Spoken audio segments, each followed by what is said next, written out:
Welcome to Whiskey and Wonder. All right. Episode 42. 42 is the meaning of the universe. 42 is also Jackie Robinson's number. It is. Today's episode brought to you by the number 42 on Whiskey and Wonder, where I'm Tyler. And I'm Megan.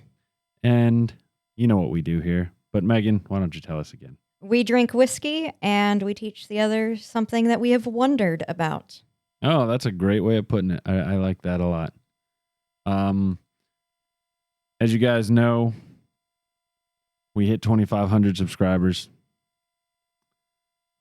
Obviously, my beard is not shaved yet.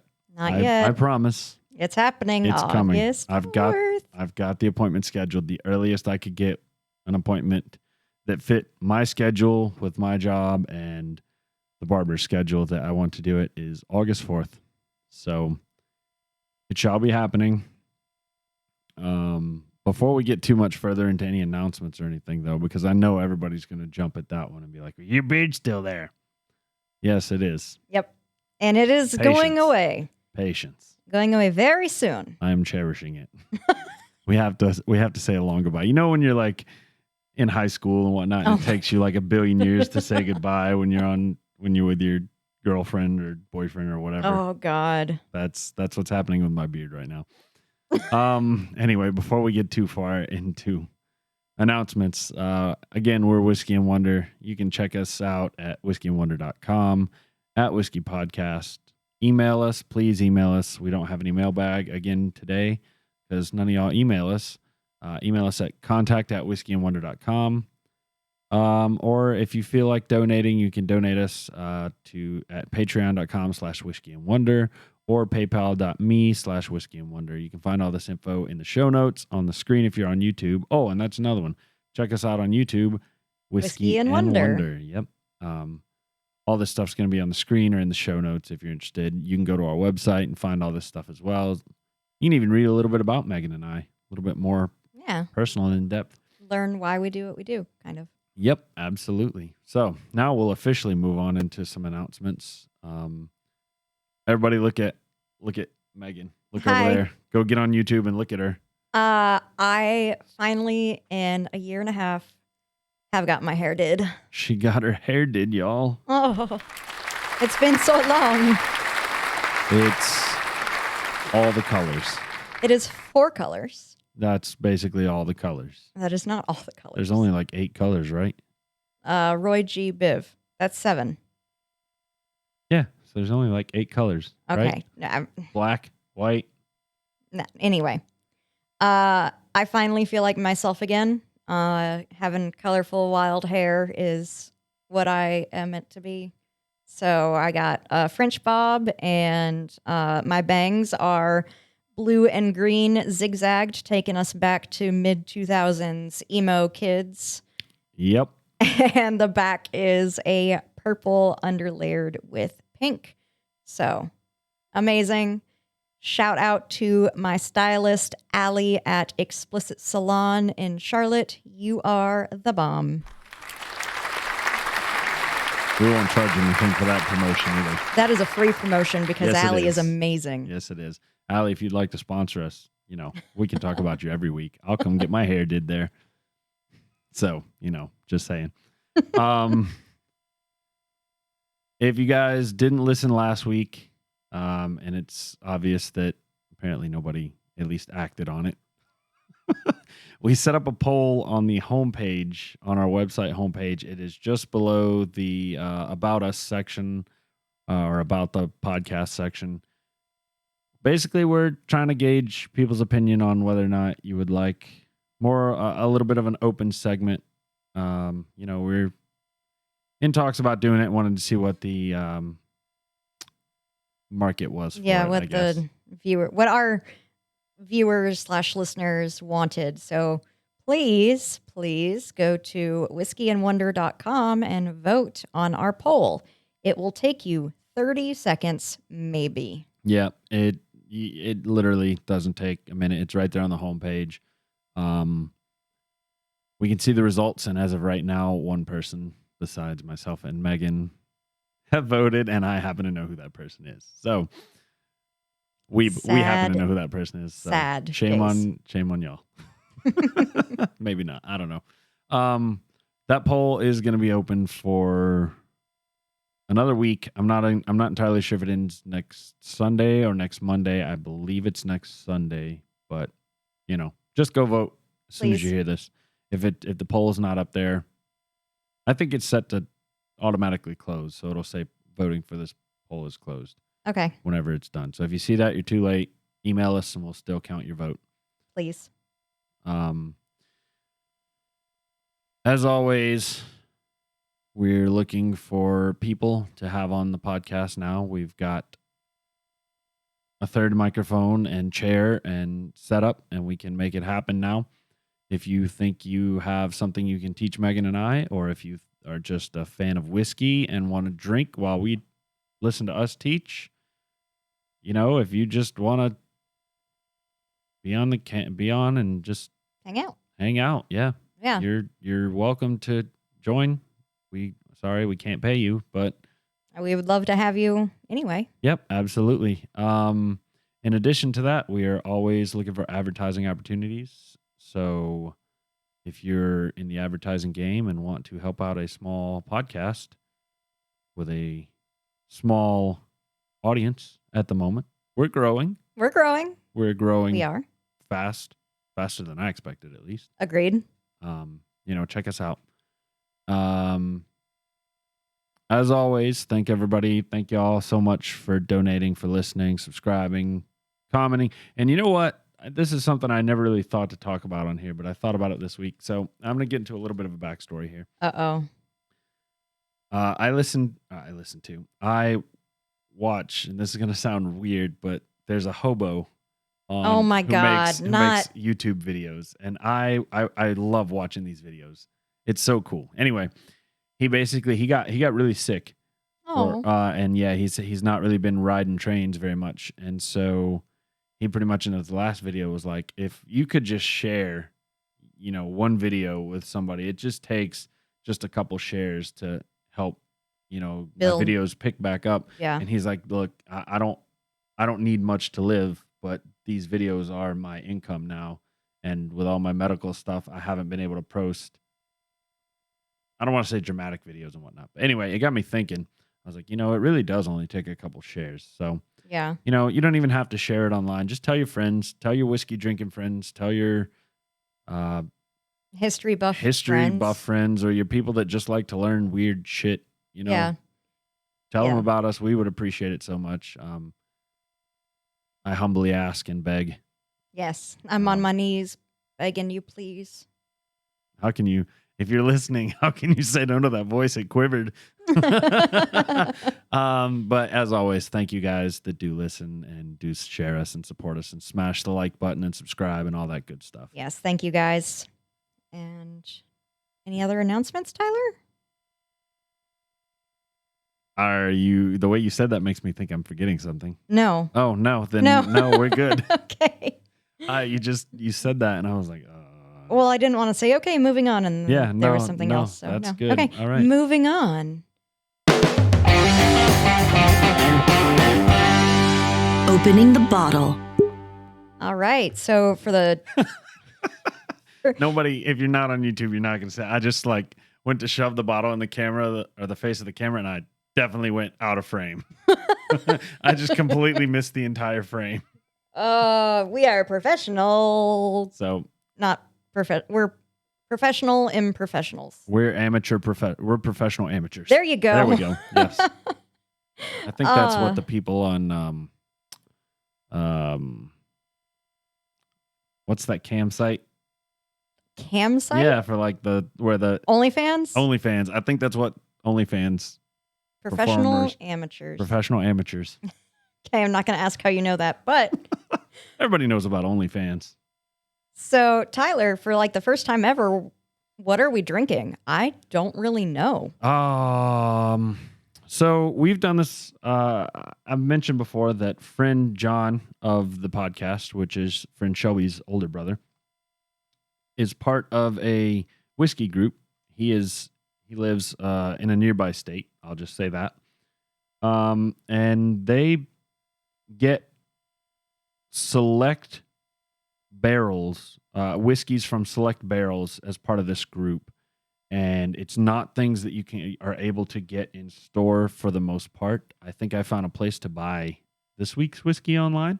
Okay. I don't know if it'll be from the exact same barrel. I'm not sure how many come out of that. But friend John was nice enough to send us a sampler. If you're on YouTube, you saw me hold up this little bottle. I almost did it out of screen again.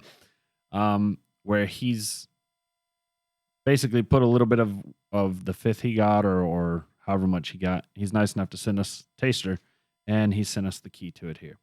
So each bottle's got a number, and we actually did one already. It was the 1792 single barrel. That was episode 38. So Megan and I, we're not overly excited about that one, but we will see if this is any better. Exactly. So but this what week is it? we're drinking Starlight Distillery single barrel Huber's Rickhouse Select, which is aged at least a minimum of 4 years. Okay. So I did know the distillery we were going to be going with today, which apparently is an extension of a orchard, winery, vineyard in Indiana. Anyway, this is Starlight Distillery, and this is directly from their website. Welcome to Huber Orchard and Winery's newest edition, the Starlight Distillery. Our distillery is located at Huber's Orchard and Winery, and then they give the address and everything.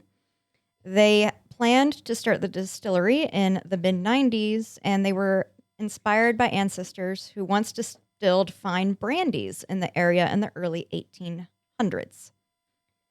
Producing brandy is no small task, and being the first to walk through this process in the state of Indiana was not without its share of frustration. Our master distiller, Ted Huber, and his co-owner, Greg Huber, spent about 2 years researching and working with our legislators in Indianapolis to pass important legislation that would allow us to produce both wine and brandy, and now apparently whiskey. Once this legislation was passed, the lighter side of the distilling began in the rolling hills of Starlight, Indiana.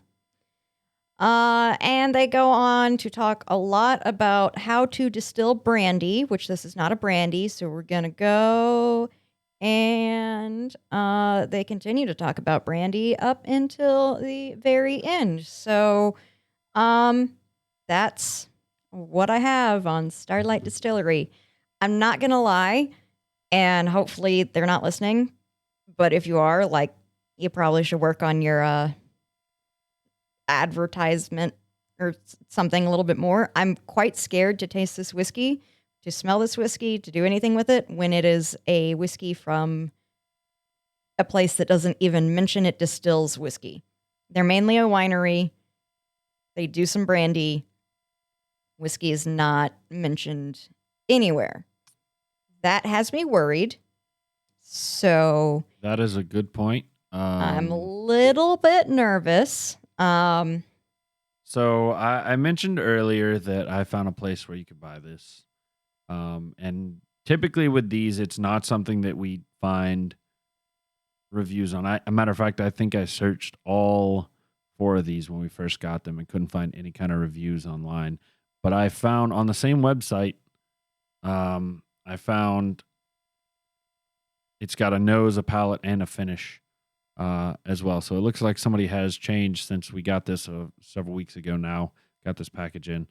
I just smelt this, and overwhelmingly has an alcohol smell. It was like right as Megan was saying she was nervous, I took my first whiff, and it burnt my nose hairs.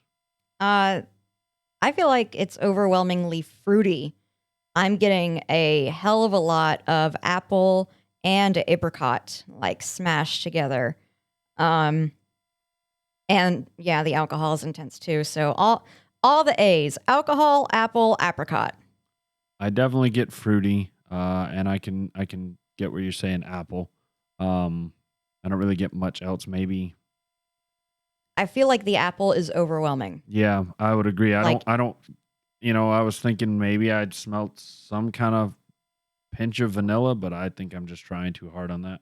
Yeah, I really It just smells like alcohol. I mean, it's burning my nose to the point where I almost want to sneeze. Yeah, overwhelmingly apple. yeah, So alcoholic apple. It's I don't know. Again, a little nervous. What are we supposed to be smelling according to these peeps? according to this website I found, it is caramel, vanilla, apple, extremely potent. Yeah. Which we get the apple and the extremely potent. Yep. Caramel, vanilla. Like I said, I thought I was Tyler thought trying he way got too vanilla, hard for vanilla, but apparently I'm not. I still am only getting apple. So one thing I've noticed for me is I get the vanilla when I'm away from it. Oh. Because I was doing that. I don't really get the vanilla, but when I'm away from it.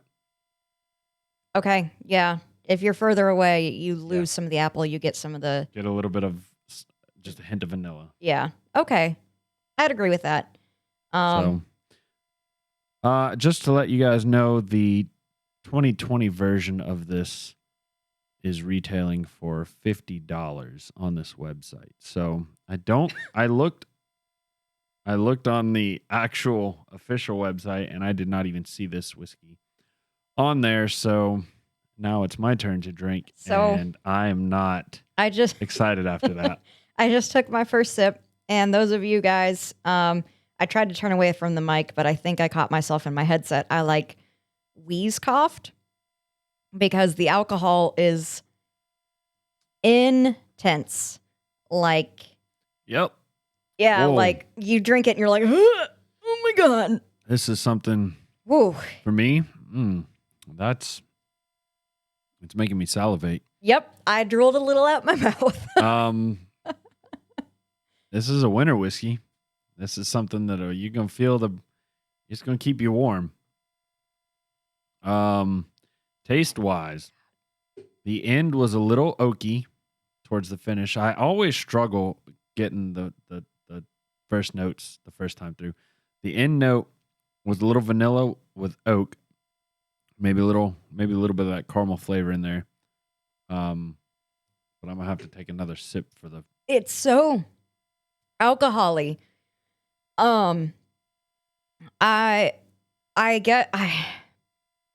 It is overwhelmingly alcohol. I do get some apple skin. If you know, it's kind of that tart apple skin, not the flesh of the apple. But if you ever peeled an apple and then ate the skin, maybe I'm a weird person, but I've done that.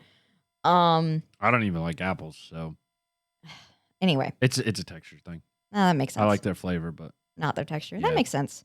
It's like a crunchy soft. I like it. I don't. Anyway.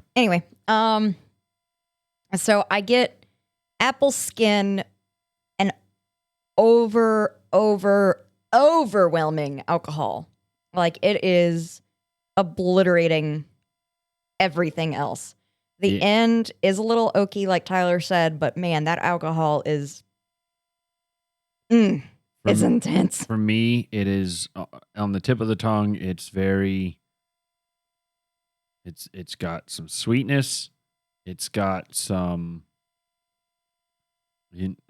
little bit of the apple, not too much. And it fades really quickly into the overwhelming alcohol flavor. It got a lot of kick to it, a lot of spice, not even like a cinnamon spice, almost like a very intense wintergreen spice, I would say. And then it lessens off to vanilla, oaky. Vanilla is also present in the forefront. Like I said, it's kind of sweet, appley for me. And then it burns the whole way down. But it's really overpowering in the mid. Towards the finish, the burn's not as bad. Yeah. So what are we supposed to be tasting and what's the finish supposed to be? Wow. So vanilla, caramel, pepper, which I'm assuming is the spice that we're getting in there, dark cherry, and dark chocolate with a finish of cinnamon, oak, rich and fiery. Pepper and fiery is the only thing I really agree with that.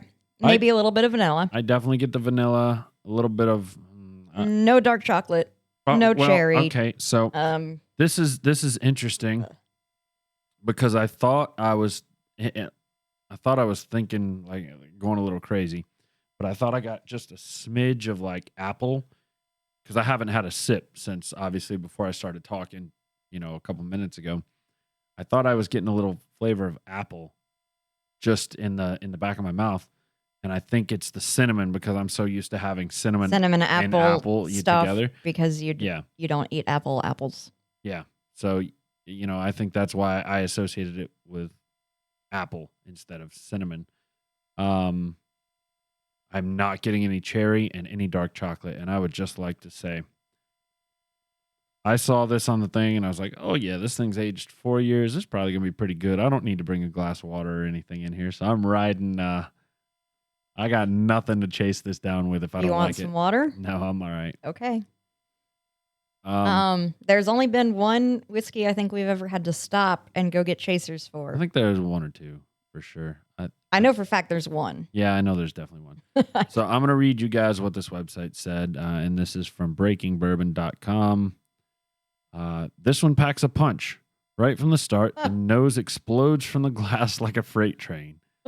The intensity continues in its punchy palate and hot finish. It may not feature a wealth of different or unique flavors, but instead focuses on boisterous flavors and a cask strength-like impact. A bold sipper.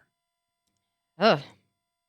So, yeah, Yep, I agree. Quite a impactful punch on that one. And this is supposed to be a bourbon?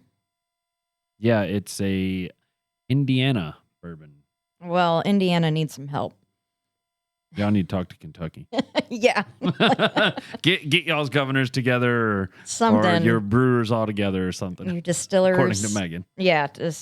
Okay. Well, that's interesting. Let's sip on this and let's move on. All right.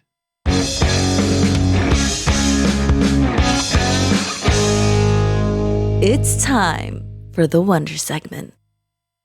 Okay, it is my week again, and I'm super excited about what I am going to teach you guys about. I'm not going to immediately say what this topic is because I have a little paragraph first to kind of put you in the mood. Yeah, I couldn't think of a better thing to say. I will say this is very, very, very French. So let's see if 3 years of French in high school makes me be able to pronounce any of these things correctly. I'm not going to bet any type of money on it because I'm not very good at language. And so if I mispronounce anything, if you speak French, I am incredibly sorry. Public school taught me for 3 years, and I remember approximately 2 words. Bibliothèque and pamplemousse. And that's it. I think I know more French than you. Probably. Ménage à trois. I know that from movies. Oh not personal experiences. Jesus. All right. The year is 1765, and 19-year-old Marie Genet Vallée is traipsing around the outskirts of Javedon with her younger sister. A pike is gripped in her trembling hands, and her eyes dart back and forth as sweat beads on a well-chewed lip. They're crossing the river to get to the community's tithe farm. Terrifying stories of La Bête Féroce have been reported consistently for over a year.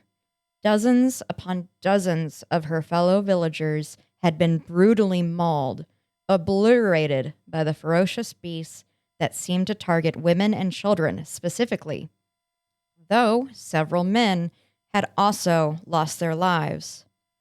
King Louis XV was even concerned. he had sent his very own gun bearer to hunt the beast and often granted money to victims whom survived attacks. 6,000 livres was offered as a reward to any hunter that could bring her down. Livre stopped being the currency in France by the 1800s, so finding an inflation calendar proved challenging. The best I could get was an estimate trying to use pounds in 1765 to today. So if I make the livre turn into pounds, 6,000 pounds in 1765 is equal to about 740,000 euros in 2021. Then converting that to US dollars, it is over 1 million US dollars. To go hunt this thing? To hunt and kill this beast. And so, when from the bushes a giant creature pounced toward Marie Genet, she was prepared and raised her spear to defend her and her sister with all she had. The beast was wolf-like, but not a wolf.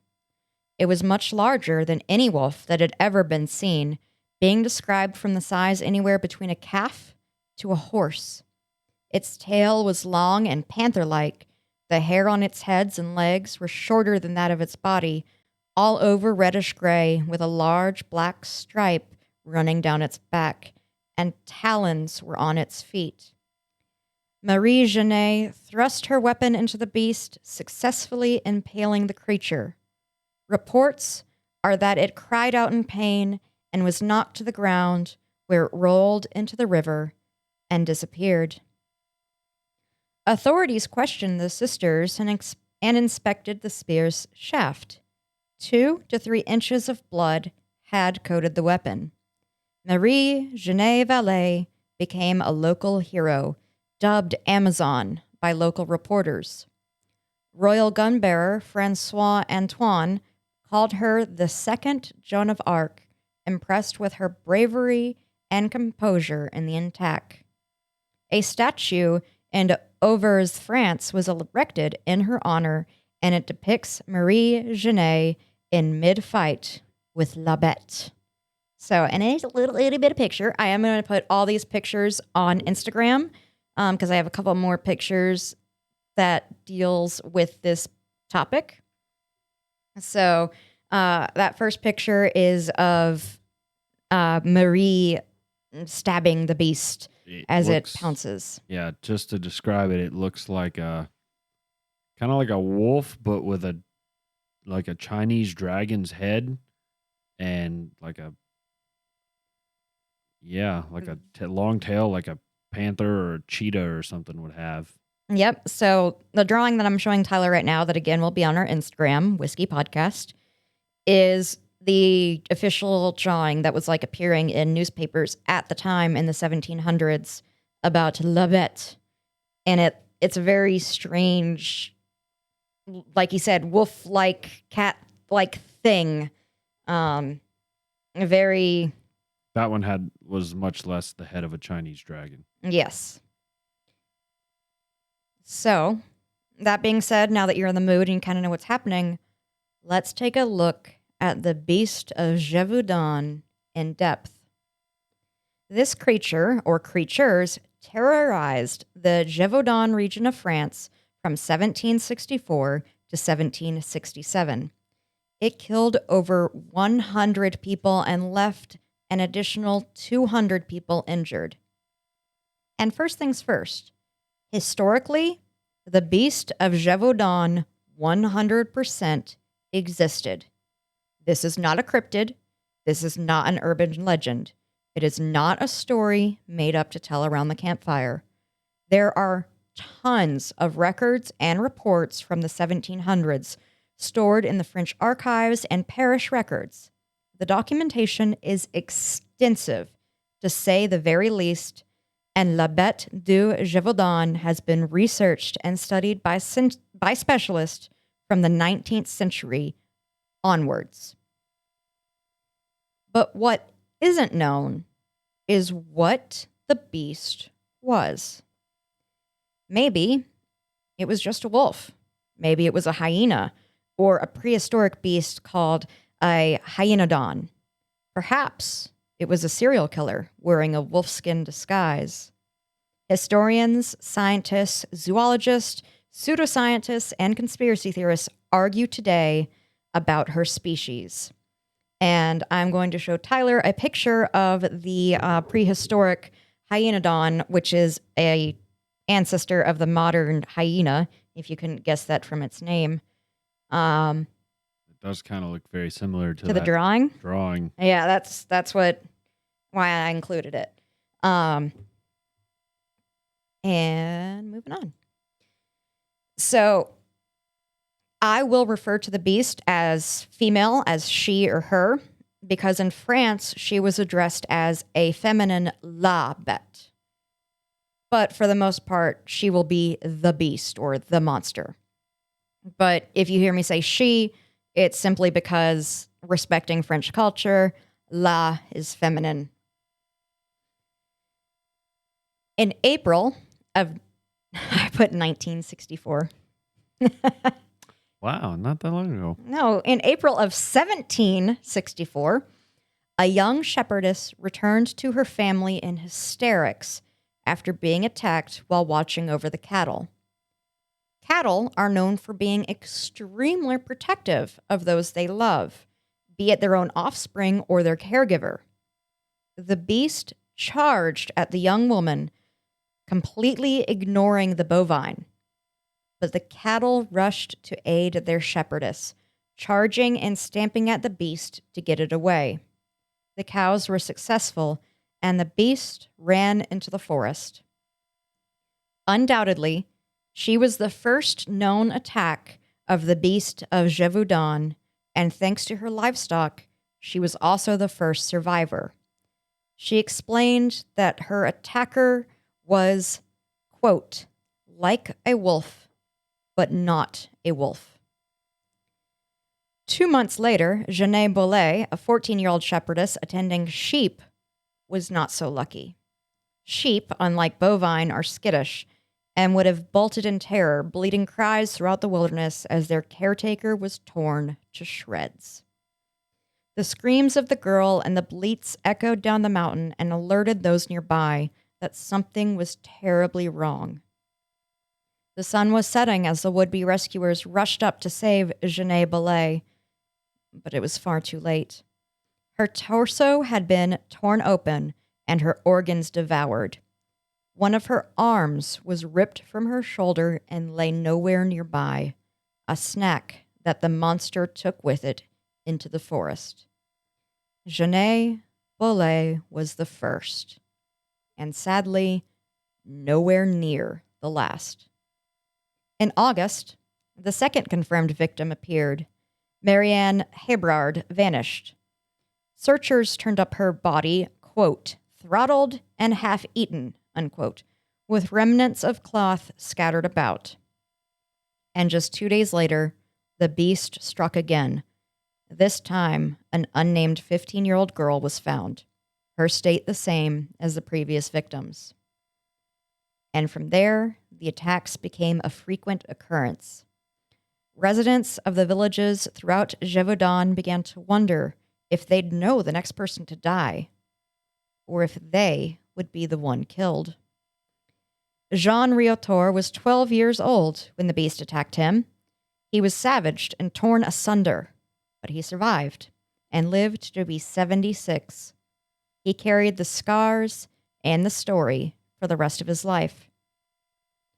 Hours after mauling Jean Riotor, his hunters tracked down the beast to Chateau du La Baume, an estate still standing today, which is often used as a site for weddings and movies. Now, victoriously, the hunters aimed and fired their weapons. Through the gunpowder smoke, they saw the beast fall. And then the unthinkable happened. She got up and bolted back into the forest, not slowed at all by the various bullet wounds afflicting her hide. Every victim of the beast was savaged during her reign of terror. At least 16 people were decapitated, completely decapitated. Many were able to shoot it with guns or strike it with weapons in some way, and it always seemed to shake off any wounds and dart away, often to reappear and attack someone else later on that very same day. People were terrified. If you had to go out, you took weapons with you. Shepherds began to affix their herding dogs with studded collars to protect their necks from a wolf's jaw.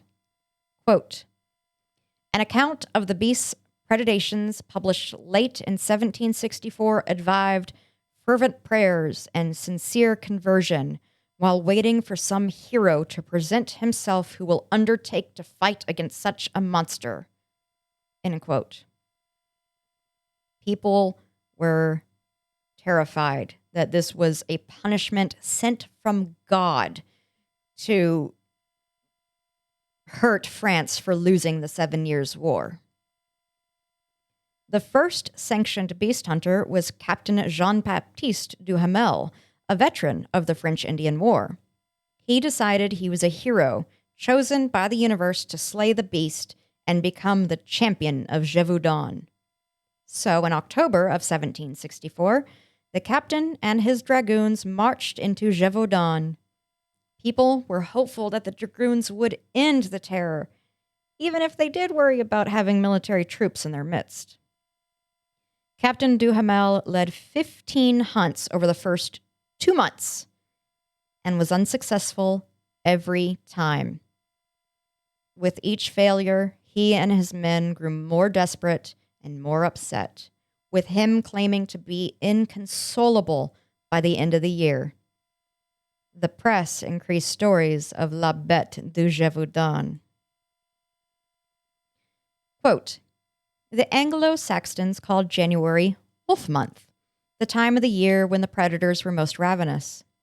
The beast wasted no time in living up to the reputation of its northern brothers with the January 2nd decapitation of a 16-year-old youth. When the crime was discovered, the animal absconded with one of the boy's arms. There would be 24 attacks and 10 deaths in the first month of 1765. End quote. On January 12th, the beast sprung upon 7 children watching over their family's cattle on a mountainside. Jacques Portifay, aged 12, was the ringleader of the group of friends, consisting of girls and boys aged between 8 and 12. They were being kids, enjoying their company, dueling with sticks, making sure the cattle stayed away from the nearby bog. 8-year-old Joseph Pennaflou saw her first as he led a cow away from the marsh and complained of the cold to his friends. He stopped talking and sunk down, clutching onto the cow's leg as he stared in terror up the mountain. His friends began to tease him for being so cold that he'd sink to the floor, joking that he was warming himself in her fresh manure. Portifay followed his gaze and screamed in warning, La Bête! And then she was upon them. In a panic, Pennaflou tried to run, but she leapt onto him. But Portifay began a counterattack and ordered the rest of the kids to join. They began to beat at and stab the beast, who let go of Pennaflou, rending a chunk of flesh from his cheek and swallowing it down first. Portifay refused to let his friends back down and ordered them into a circular formation as they continued to attack the beast. The cows also advanced, tossing their horns at her, aiding their caretakers. Portifay's friends wished to flee and run, and somehow this child convinced them to stand their ground, proclaiming that if they left, they would all die. And with help of the cow's positioning, Portifay instructed everyone to help him drive the beast into the freezing water of the bog. Distracted, unable to choose a victim with so many things counterattacking, the beast lost balance and fell into the water. They continued to jab at her with spears until the beast tired of fighting the children and ran away into the forest.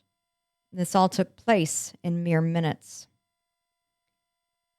Quote, The courage of 7 children rallied king, court, and people and provided the young hero Portefe with an all-expensive paid education and a career in the military. I was going to say, I hope they made this guy a general because it's, or not a general, but at least an officer in the military. Or this kid. I shouldn't say this guy. Yeah, this 12-year-old? Yeah, it sounds like he had a good mind for leadership. So Yeah, King Louis XV immediately gave him a big bump from the peasant he was. good for him. Right? Thanks to their heroics, the Beast had press reporting on it all across the world, from Boston, Massachusetts, all the way to Brussels in Belgium. The Beast of Gévaudan became one of, if not the, first media sensation. On January 27th, King Louis XV officially offered 6,000 livres to whoever brought him the beast's hide. Captain Jean-Baptiste Duhamel was even more desperate to finish the hunt with victory, but continued to face numerous failures. Duhamel would not kill the monster. That honor went to Francois Antoine, a royal gunbearer, and his nephew, a gamekeeper for the Duke of Orleans. In late September of 1765, they brought down a large wolf near the abbey at Chazes. The 71-year-old gunbearer earned the 6,000 livre reward, as well as titles and land for bringing what was thought to be the beast down. Except the attacks started again in December. By now... I was just going to go, dun, dun, dun. I mean, yes, you're correct. By now, peasants living in Javedon realized that the state was unreliable and decided they have to destroy it by themselves. This brought about the question, was there more than one beast? Or had Antoine failed to kill her, period? The royal court held firm that the beast had been killed and refused to acknowledge that Javedon was still being terrorized. And I'm starting to talk funny because this whiskey makes you burp a lot. So I'm like trying. You know what I'm going through every week now. Like, this is not a very fun experience to be having. So I'm very sorry if I end up burping in the mic, but man, maybe wineries shouldn't distill whiskey. Just saying. Like I said, this happened. The burping happens to me almost every week. It's strange. Maybe I swallowed air with it because I'm trying not to taste it. Anyway. Oh, you're not sneezing. You're yawning. No, I'm sorry. I'm so sorry to bore you. No, you're not boring. You've captivated me. I'm just, side note, I slept in until 10:30 this morning. If you listened to last week's episode, we talked about how I gave Megan shit for sleeping in all day. I have been that freaking exhausted this week. Damn. Like, I woke up at 6 o'clock, let the dogs out, went back to sleep, and then didn't get up again until 10:30. Damn. Well, I'm sorry, bro. That sucks. Hey, I got some sleep in. Anyway, go on with your story. Sorry.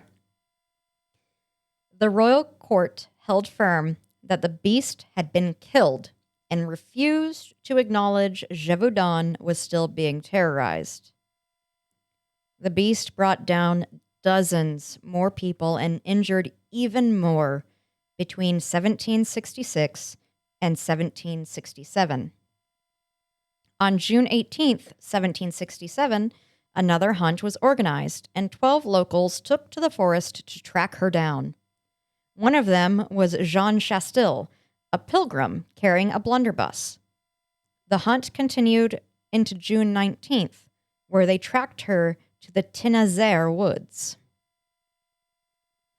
Jean Chastel fired his blunderbuss into the beast at close range, and she fell, lifeless at last.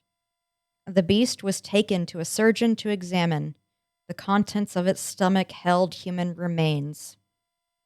The attack stopped, and Javedon was free.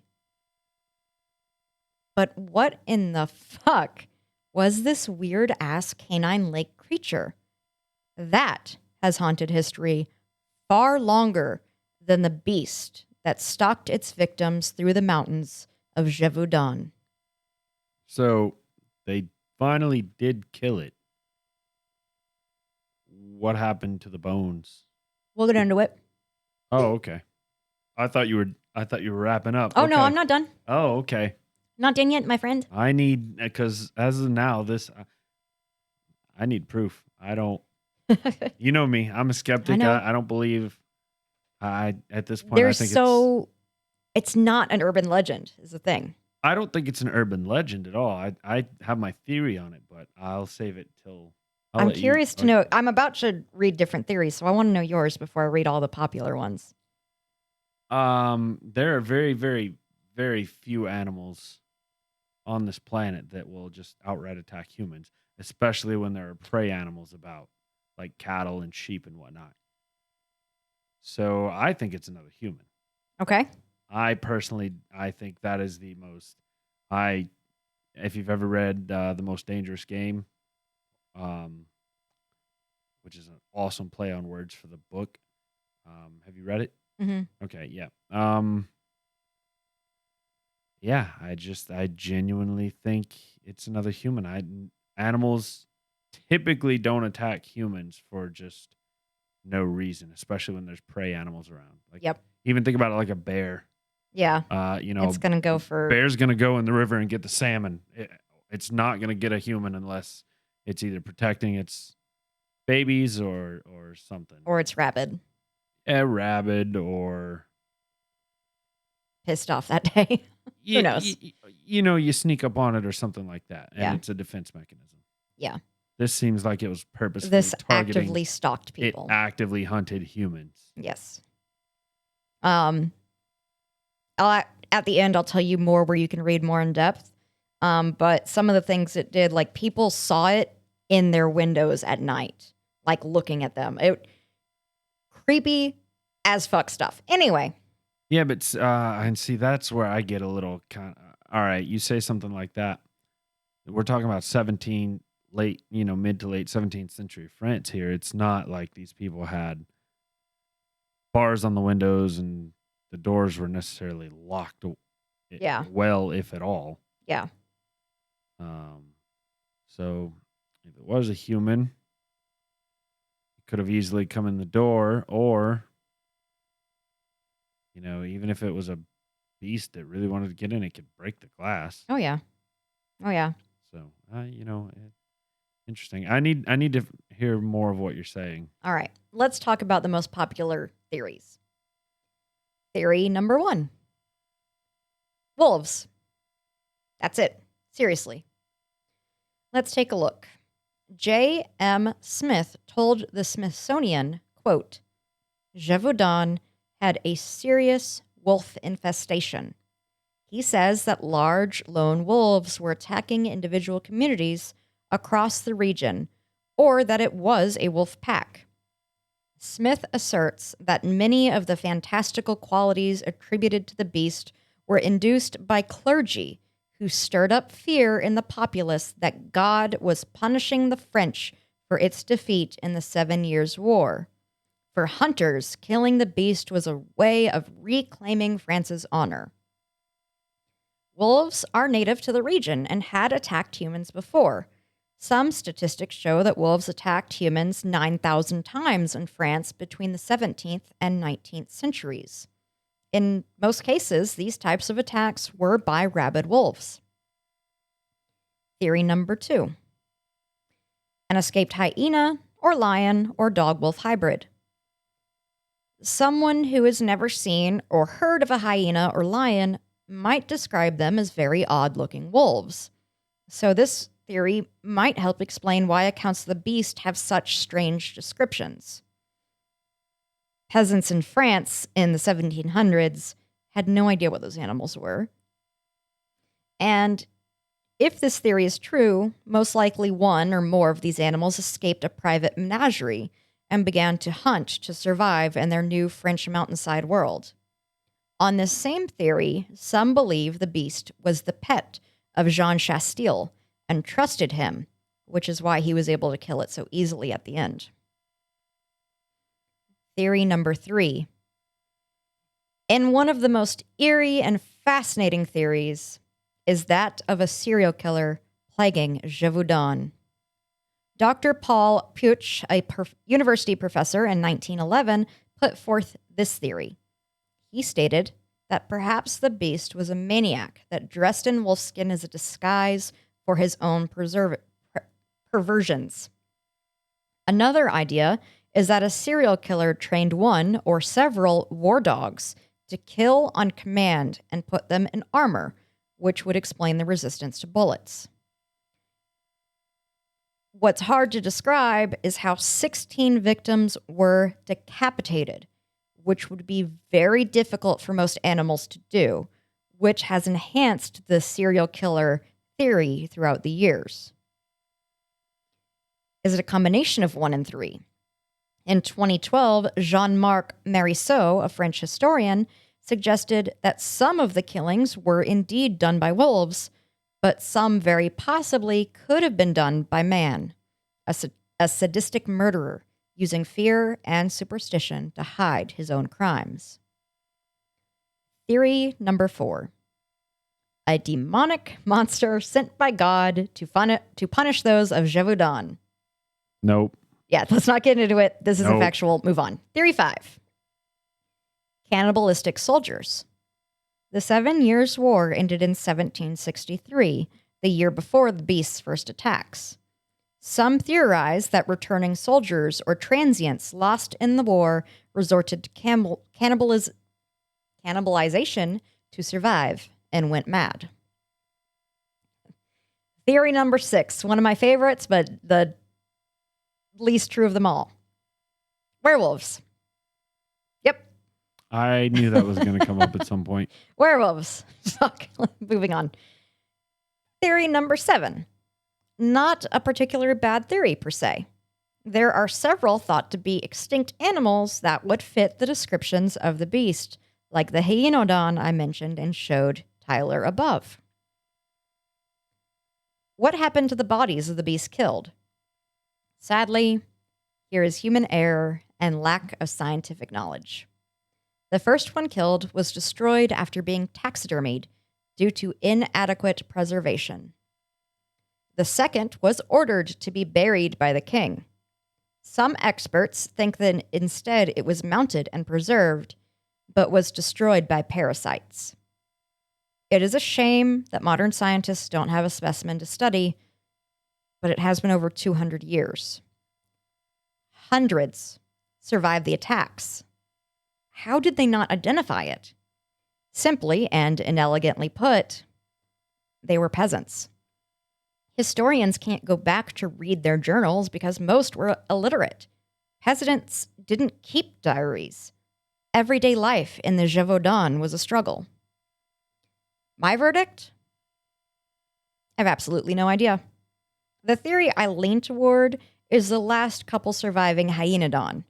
Assuming scientists are right in their reconstructions of its appearance, and its personality, and its intelligence, I think it would be logical. Many people across the internet think it was a hyena, and I think this ancestor of the hyena fits even better. I can't see it being a case of our modern Canis lupus, even a rabid wolf, because wolves are so well known and were just as well known in France in the 1700s. I can't imagine hundreds of people misidentifying a wolf in such an extreme fashion.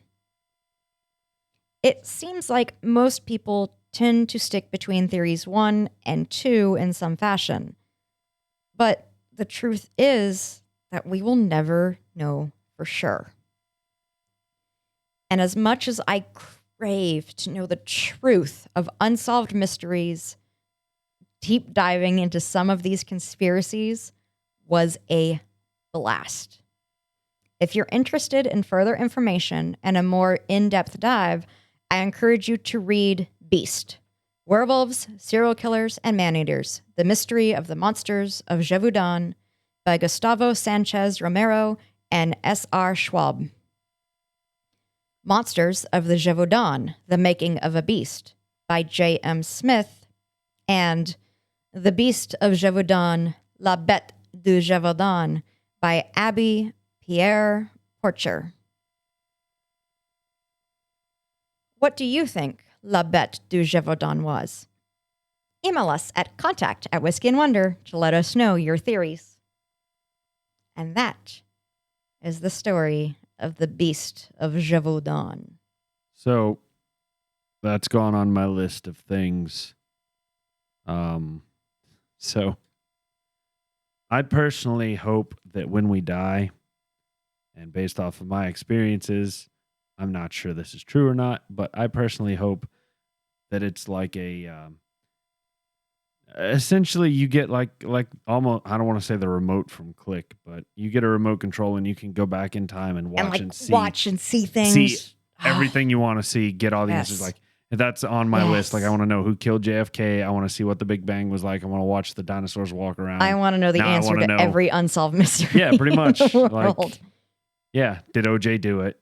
You know, OJ did it. Like that's not even a question. Yeah, OJ did it, but you know, still, I need that closure. I need that absoluteness. Anyway, Fair. this is on my list. While you were wrapping up there, I did a little bit of research on the Hyenadon. Yes.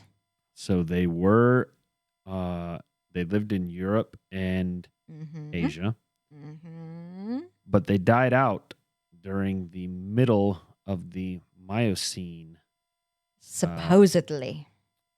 I believe that's the Miocene period. I'm assuming. They supposedly died out during the Miocene. Supposedly, but that would put them dying out about, I don't know, 12 to 15 million years ago. Maybe a couple survived. And they just kept on having just a couple. Yeah, the problem with that theory is inbreeding doesn't work. Listen, that's the one. I have no idea what the fuck this beast was. I'm not disagreeing with you. Like, I just don't think.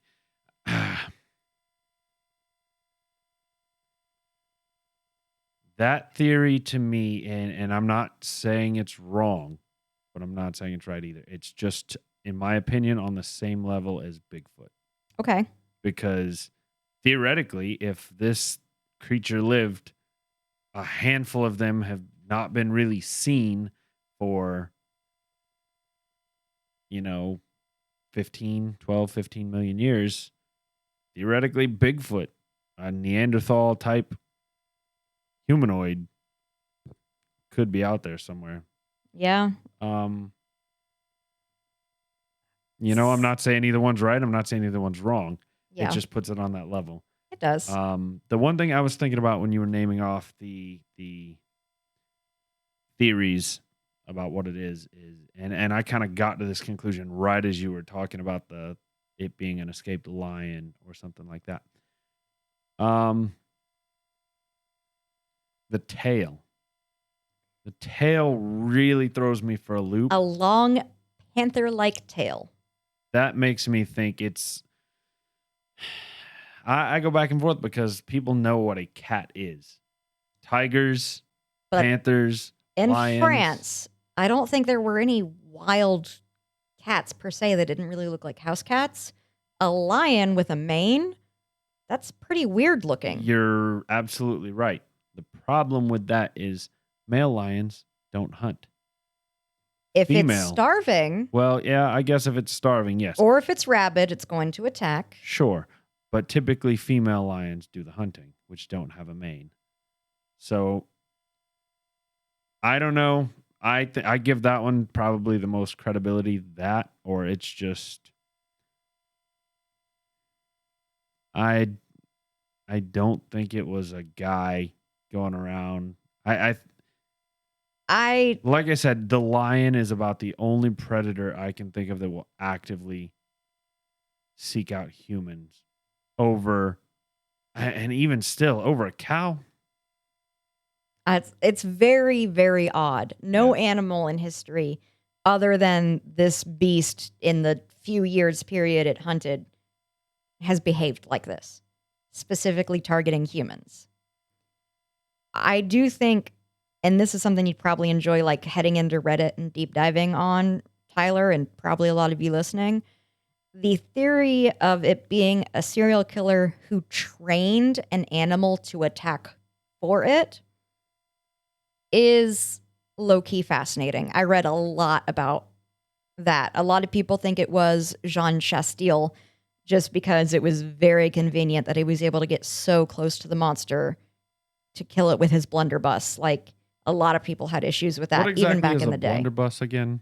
A blunderbuss is a old school gun that It's the gun that flares out like a trumpet, right? Yes. Yeah. Okay. It's a short, Basically, yeah. large caliber barrel which is flared at the muzzle. And a real quick Google search doesn't tell me really anything other than that. But it's the one with a trumpet thing on the end. Yeah, I don't know what the range on something like that would be, but yeah, anything's possible. So yes, it's fascinating. It definitely could be something that somebody has trained. You mentioned it was shot several times and it fell over and then proceeded to get back up. Any kind of armor that anybody in France is going to put on an animal in the mid to late 1700s is going to be some kind of metal. And I've shot metal. They did use war mastiffs in those days, and they put armor on them, and it was a leather armor that they wore. It was not a metal armor. Wow. Okay. How effective was it? Very effective. Really? I read about that in one of the books I read during research on this. All right, then. Well, there goes my theory. I was going to say it echoes when you shoot metal. You can shoot 100 or 200 yards, hit the metal, and you hear ping. Nope. Very well could have been a leather type armor. Okay. Well, that is plausible as well.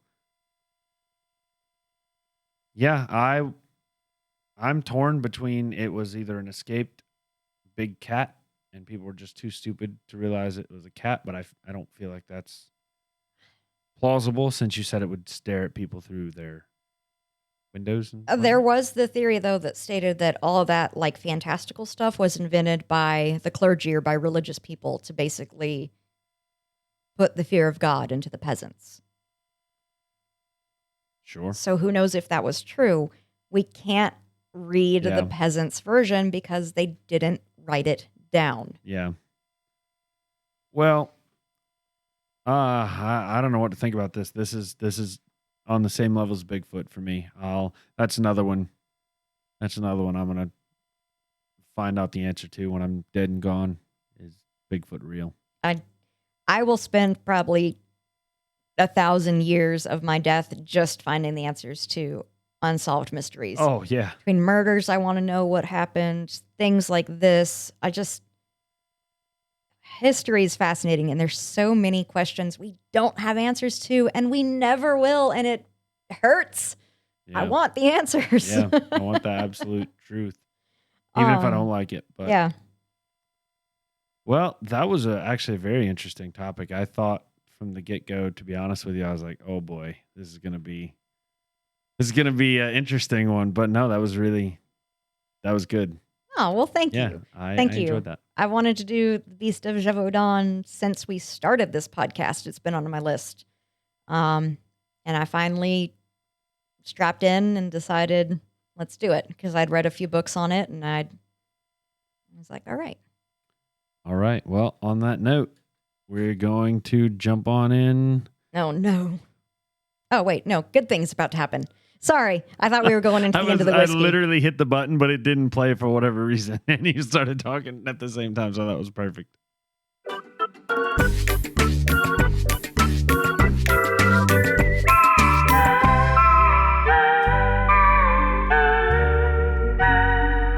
Trivia with Tyler. This couldn't have come at a better time, to be honest with you, because this phone is a Google Pixel 3 XL. It's been crapping out on me battery-wise, and so it is currently down to 3%.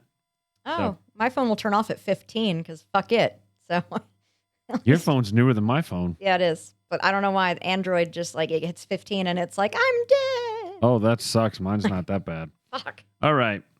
Anyway, this week I'm going to teach you this interesting little spooky nugget.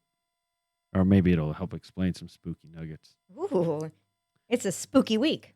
Many haunted houses have been investigated and found to contain high levels of carbon monoxide or other poisons, which can cause hallucinations. The carbon monoxide theory explains why haunted houses are mostly older houses, which are more likely to contain aging and defective appliances. So next time you hallucinate and think that you're haunted and you've not been enjoying a drug, I'll just say it that way, it may or may not be carbon monoxide poisoning. Tyler, Yes. the reason why I look so disappointed and upset with this Tyler nugget Yes. is, you know that I like to write. I like to write Yes. stories. And podcast people, I love writing. I would love to be an author. I'd love to get published. You can self-publish on Amazon now. I know, but Just the letting you know. chances of getting successful on it are... Oh, well, Eh. you didn't. Okay. Yeah, I want to get You want to be a published. successful artist. Yeah, I want to get Or a picked successful up by writer. Penguin. Ideally, that's my dream. It would be Penguin, who publishes Stephen King. I want to be with them. Anyway, if you're a publishing house listening, I don't care who you are. Publish me. Anyway, But she's going to leave you for Penguin. no, that's not true. Not if you offer me the right deal. The reason why I'm so upset at that Tyler nugget is because I have been having so much fun writing a short horror story that I just took a dump all over. no. Oh. I've been like teasing Houston about what it is and how I'm not going to tell him anything until he reads it. And you just gave away the fucking plot twist. Hee-haw, hee-haw.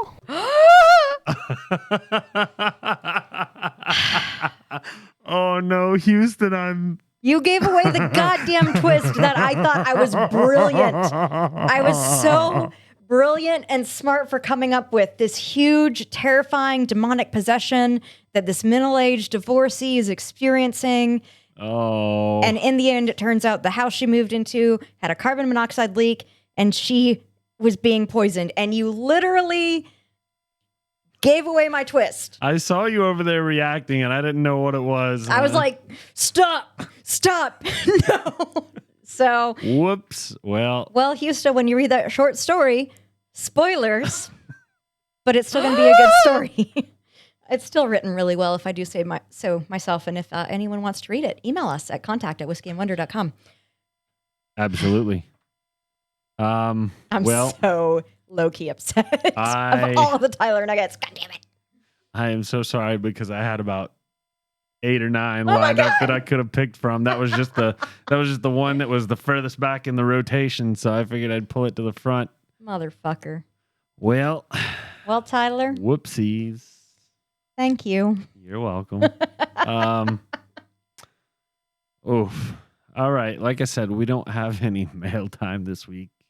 Houston, write us a mail time on how you feel about that giant spoiler that I just accidentally, unknowingly. I didn't even know she was writing a short story. No. Who knew? Actually, yeah, Houston, email us a Wonder email thing. Yeah. We haven't ever heard from you. And you are probably a better writer than I am. So that's your And- challenge this week. Email us. Houston's been in here for the podcast. He's been in here. He's Never not been on it. Okay. No, he's like sat in the corner and listened to us. Yeah. All right. Well, we'll move on. Now time for the bad one.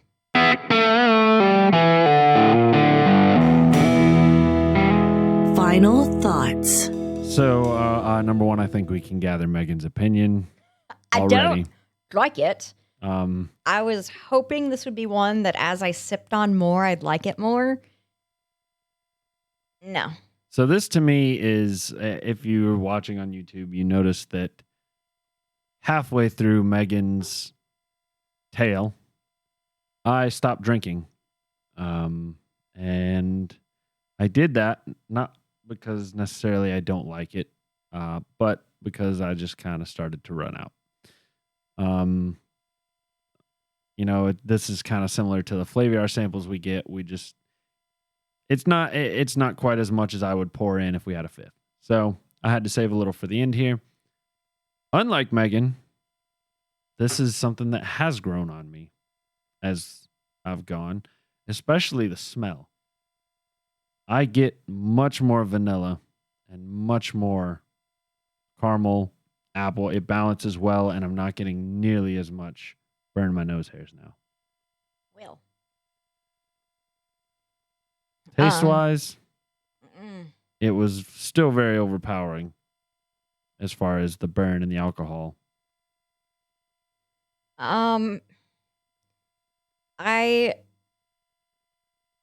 The burn is very overpowering, and Tyler said at the beginning it would be like a winter sipping whiskey to warm you up. And my biggest issue with that is there are whiskeys we've tried that burn this much, but taste better. So I don't, especially for how exclusive this particular barrel is and how much a fifth is, being on that mid-range $60 price, I don't think it's worth it. Starlight Distillery, stick to wine. And if you're gonna focus on liquor, let's put a little bit more effort into it and actually attempt to make your website mention anything about the fact you distill whiskey and not just brandy and wine. I don't know. I'm salty about this. Salty AF. It's a 2. I don't like it. Apparently, in Megan's eyes, it's a 2 in more ways than one. Please tell me somebody got that got joke. it. It took me a minute. Jesus. Get water to wash that shit down. I've talked about recently. There's like a Goldilocks zone of spice and burn for me, and this is definitely in the Papa Bear porridge side. It's too hot, way too hot for me. But with that being said, I very much like the flavor. Honestly, I have no complaints with it other than it's just too much of a burn. I do agree with Megan. We've had whiskeys that burn similarly that have a little bit. I'm not even gonna say a better taste because I do enjoy the taste of it. So I'm gonna go. I'm torn. I think the intensity of the burn is a little much for me, and that's ultimately knocking this down. I'm gonna go with a 4.5. Okay. I would definitely drink this on my porch in the wintertime, smoking a cigar. And one thing I would mention, and I haven't done this, and would like to borrow your water for a moment. I don't know if you have any left. Oh yeah, I have a ton of water left. Oh, I meant whiskey. Oh no, I don't have any Okay. left. Sorry. I shot that shit and got rid of it. Yeah, I had. Was it any better shooting it? I haven't done that yet. Was shooting it any better? Nope. No? Okay. Nope. I took if you haven't listened to our 2020 year-end special yet, you're not going to know which whiskey this is, but I took our favorite whiskey from 2020 and I had it and a cigar for supper one night this evening on the porch, and 2 drops of water drastically changed the flavor. Really? Made it even better. Even better? 2 drops. So I'm interested. I really kind of want to do this with this one. We don't have more for me to do this. You know what? Yeah, I don't want to stick my finger in your bottle of water there, but dip your finger in there and put a drop of water in there. I want to see what that does. I'm gonna make a goddamn mess. Because it's sealed.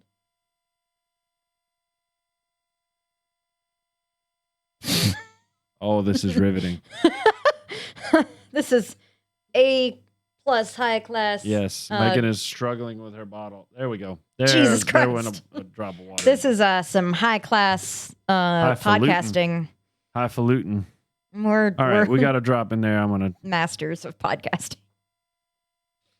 Does it smell better? Does it taste better? Definitely more vanilla smell. Okay. Did it cut the burn? Yeah, it cut the burn back. I would say before I would call it like 75% burn. It was like 7.5 out of 10 on the burn. It cut it back to like a solid 6.5. Okay. Just that one drop of water. Okay. That's not bad. That's not bad. That's still a very high burn, but it's not 75%. Yeah, this is just a smidge more than I would ideally have it now. So I'm going to up it. I'm going to change my rating. I'm sorry, guys. I'm going to change it to a 5. That's a good, solid, average whiskey. Needs a drop or two of water. Might even be even better with some ice in it. But we'll have to try. Megan's vehemently shaking her head. Icky. No. And there we are. Every week. All Anyway, right. On that note. Well, guys, thank you for sticking around and listening to us be master podcasters. Yes. Please shoot us an email at contact@whiskeyandwonder.com. Especially if you have your own tidbit to put in about the Beast of Gévaudan. And let me know how well I did in my French pronunciations. I think I did pretty good with most of them. There was a couple that I was like, that's wrong. Like porche, I don't know. I don't know. You said a couple that was like Lerve or something like that. Livre. And isn't the Louvre spelled something like that? Totally different spelling. The Louvre is a museum. Yeah, I know. It's like Louvre. Lourve. Yeah, but I didn't know if the... Livre is Livre. Yeah, is... yeah, I don't know. I don't know. It was currency at one point. I didn't know if the RE was silent. Like it's not even in the Louvre. The Lou's the toilet. Anyway, let us know what you think, which theory you believe. Yeah, definitely. Do you think it's a lion? Do you think it's a crazy man with an armored wolf or something? Do you think it's werewolves? Werewolves or God? Did God send a monster to punish? Maybe it's the devil. Could be the devil punishing France. Maybe it's me. Who knows? Just let me know. No one knows where Tyler was in 1765, guys. So exactly. It's possible. Exactly. So anyway, on that note, everybody, y'all have a great week. We'll be back next week. Yeah. All right. That's it. Thank you guys so much. Have a good day. Don't drink and drive. And cheers.